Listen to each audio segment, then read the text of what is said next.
Olá, muito bom dia. Estamos ao vivo, direto aqui de Belém do Pará, onde acontece a Cúpula da Amazônia, é o segundo dia, e hoje a gente vai fazer um resumo daquilo que foi o dia de ontem, né? A grande discussão e com as grandes lideranças aqui da nossa região. Ao final do dia, a cúpula aprovou a Declaração de Belém, que é um documento que basicamente descreve tudo aquilo que os países entendem como as primeiras iniciativas desse movimento a partir do ano de 2023. E um dos aspectos que ficou muito claro, principalmente por conta da declaração de cada um dos presidentes dos países, é a inclusão do homem na discussão ambiental. Todos os presidentes, em algum momento dos seus discursos, reforçaram a necessidade de se discutir o desenvolvimento sustentável a partir dessa premissa do homem, a importância de compreender os milhares de habitantes que vivem dentro da região amazônica. E essa talvez seja a grande tônica desse documento, dessa Declaração de Belém, que efetivamente agora inclui o homem dentro dessa discussão ambiental. Esse documento ele tem aproximadamente 100 parágrafos, e segundo o ministro Mauro Vieira, das Relações Exteriores, ele traz também cobranças, mas principalmente ações, o que ele chama de operativas, que seriam basicamente operações concretas. E essa foi uma das cobranças, inclusive, que a gente ouviu muito ao longo aqui do evento, principalmente pela sociedade civil organizada, que demandou aí, e alguns presidentes também chegaram a falar disso, de sair do discurso, sair para a prática. Por isso que eu acho que a colocação do ministro foi nesse sentido, de tentar responder a esse anseio de ter um documento que traga ações efetivas, traga ideias que serão efetivamente executadas nos próximos anos aqui na região amazônica.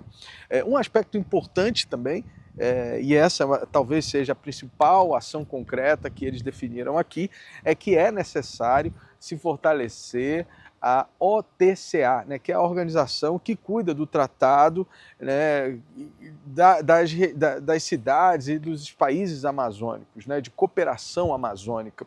Esse tratado foi aprovado há 40 anos, há 20 anos ele foi estruturado como organização e até então ele atuava ali nessa mediação entre os países, mas sem muita estrutura.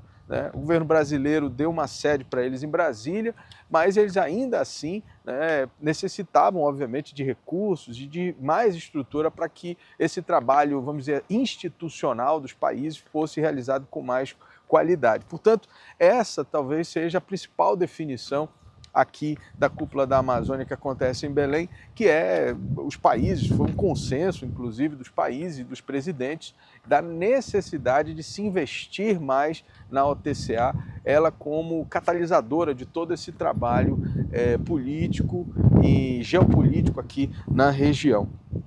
A gente fez, inclusive, eu quero convidar você para assistir a entrevista exclusiva que a gente fez com o Carlos Lazari, que é o diretor executivo da OTCA. A gente conversou com ele, uma entrevista muito interessante. Nós detalhamos os projetos que a OTCA realiza aqui na Pan-Amazônia e a gente vai apresentar essa entrevista para vocês ao longo do mês de agosto.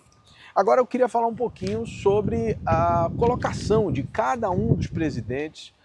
Ontem, e a gente destacou aqui, obviamente, são muitas informações, e a gente procurou aqui destacar aquilo que a gente entendeu que é mais interessante de cada uma das falas, para que vocês compreendam a tônica de cada país em relação a essa temática de Amazônia. A gente começa aqui com o presidente da Bolívia, o Luiz Arce. Ele, na sua fala ontem, deixou muito clara a preocupação com relação à questão da pressão militar dos Estados Unidos. Ele fala nominalmente os Estados Unidos e também a pressão da Europa em relação à Amazônia. No caso da Europa, ele cita que, diferente dos Estados Unidos, que faz uma pressão por presença militar na região, a Europa, segundo ele, usa através das estruturas das ONGs, né, para que exerçam um determinado controle sobre a região. E isso, segundo ele, não pode acontecer. Vamos ouvir. A Amazônia abriga recursos naturais estratégicos como minérios e fontes de água doce. A América Latina e o Caribe são uma prioridade na estratégia de segurança nacional dos Estados Unidos. Isso significa que não é apenas interesse do Departamento de Estado dos Estados Unidos, mas também do Departamento de Defesa instalar centros militares na Amazônia, e isso é algo para o qual temos que estar muito atentos. Desse ponto de vista, é preocupante que a Europa tenha assumido a mesma posição, porém de forma diferente. Alguns querem controlar a Amazônia por meios militares ou através de ONGs, enquanto outros através somente das ONGs. Não aceitamos formas encobertas de dominar a Amazônia.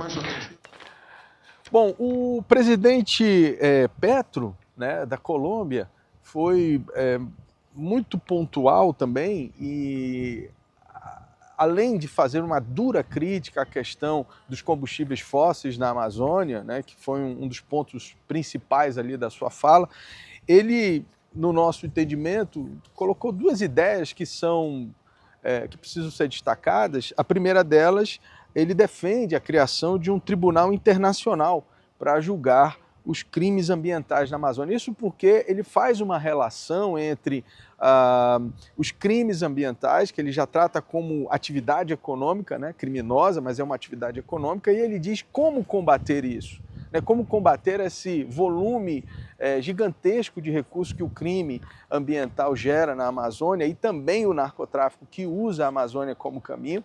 E aí ele colocou a necessidade dos países de criarem esse Tribunal Internacional de Crimes Ambientais na Amazônia. E também propôs ali um tratado militar entre países para proteger a região amazônica, segundo ele, nesse momento, para proteger a região amazônica de crimes ambientais comuns aí para a região. Vamos dar uma olhada nessa fala do presidente Petro. Se o motor cada vez é mais ilegal e representa um crime contra a humanidade, como nós podemos defender então a vida? E isso se defende com razão, mas também com armas. Então, deveríamos criar um tratado amazônico, um tratado militar também que possa fazer interdições daquilo que opere contra a selva amazônica em todos os nossos países, respeitando as nossas soberanias e coordenando talvez as forças. E nesta medida, eu acredito que há uma reunião dos ministros de defesa e seria importante ver se podemos enviar ou chegar com essa proposta de acordo militar.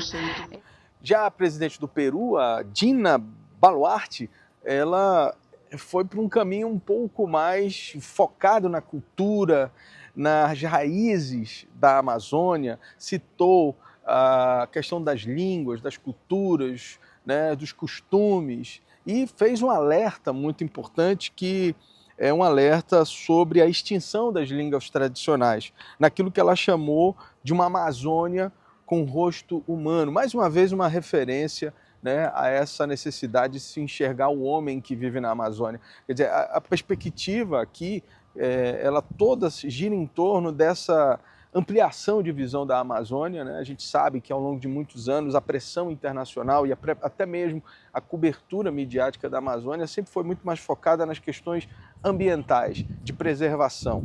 E os presidentes têm feito um esforço, né? E aí a gente sente aqui nos discursos uma certa sinergia dos presidentes aqui da região para que o homem da Amazônia seja observado a partir dessa discussão de desenvolvimento sustentável.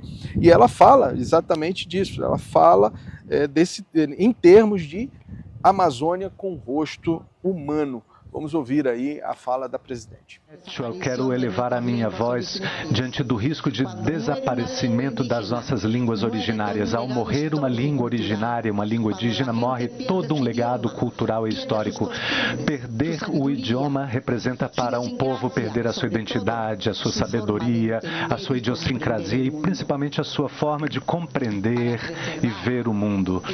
Para preservar e potencializar esse capital, precisamos assegurar recursos e, ao mesmo tempo, fortalecer capacidades e implementar políticas públicas que reconheçam o potencial das atividades que são desenvolvidas na Amazônia. Para isso, será necessário, em primeiro lugar, criar redes coordenadas de pesquisa e valorização dos conhecimentos ancestrais. Segundo, promover iniciativas de estudo e de aplicação de tecnologias inovadoras e ambientalmente sustentáveis. Terceiro, implementar esquemas de promoção da criação contemporânea. Quarto, desenvolver iniciativas conjuntas de turismo sustentável, entre outras. E a gente achou que esse evento iria passar despercebida a questão política, a disputa política aqui no Brasil. Infelizmente, ou felizmente para outros, né, o presidente Lula, em seu discurso, ao defender também a visão brasileira na cúpula da Amazônia, trouxe mais uma vez a briga política ali com a direita brasileira. Ele frontalmente acusa o presidente Bolsonaro, né, de ser responsável pelas atividades do crime organizado na Amazônia e principalmente pelo avanço do desmatamento na região. Vamos dar uma olhada na fala do presidente. A crise política que se abateu sobre o Brasil levou ao poder um governo negacionista com consequências nefastas. Meu antecessor abriu as portas para os ilícitos ambientais e o crime organizado. Os índices de desmatamento voltaram a crescer. Suas políticas beneficiaram apenas uma minoria que visa lucro imediato.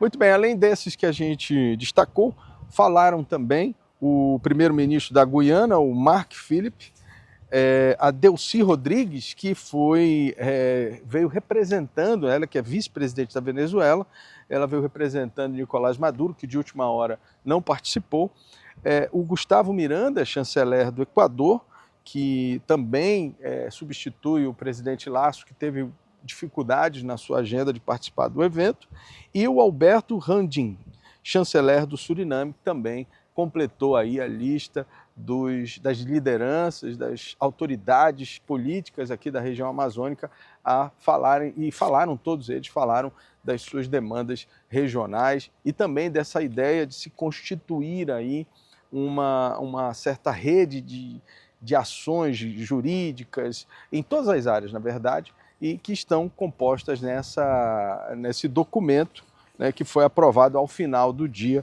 chamado Declaração de Belém. Se você quiser mais informações, a gente sugere que você acesse aí o canal O Poder no YouTube e também o site opoder.com. Lá a gente tem a cobertura completa com todos os assuntos, detalhadamente, com muita informação para você. A qualquer momento, a gente volta daqui de Belém, na cúpula da Amazônia. Até já.